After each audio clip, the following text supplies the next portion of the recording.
ஒரு கம்பெனி முதலாளி என்னிடம் இந்த கதையை கூறினார்.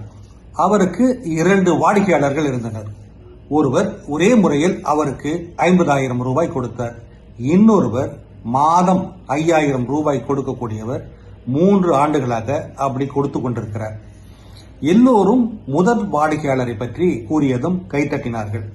ஆனால் வியாபாரம் 2வது வாடிக்கையாளரால் தான் கட்டப்படுகிறது. அப்பொழுதுதான் அவர் எல்டிவி, அதாவது லைஃப் டைம் வேல்யூ பற்றி தெரிந்து கொண்டார். எல்டிவி என்பது ஒரு வாடிக்கையாளர் உங்களுடன் தொடர்பில் இருக்கிற காலம் முழுவதும் வியாபாரத்திற்கு கொண்டு வந்து சேர்க்கும் பணமாகும். அநேக நிறுவன முதலாளிகள் பெரிய விற்பனையே துரத்துகின்றனர். புத்தி கூர்மையானவர்கள் ஸ்மார்ட் ஒன்ஸ், அதாவது நீடித்த உறவை நாடுகிறார்கள். ஏனென்றால் அதிக எல்டிவி மொத்த வருமானத்தையும் உள்ளடக்கியது. அதிக எல்டிவி புதிய வாடிக்கையாளரை பெற்றுக்கொள்ள வேண்டியது அழுத்தத்தை குறைக்கின்றது.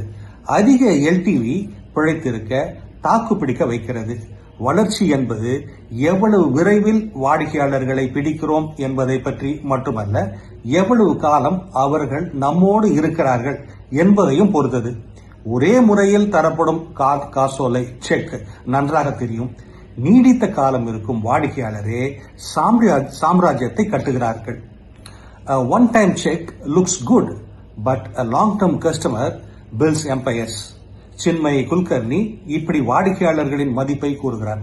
இது போன்ற சிந்தனைகளுக்கு தமிழ் பூமர் அபிஷியல் சேனலை சப்ஸ்கிரைப்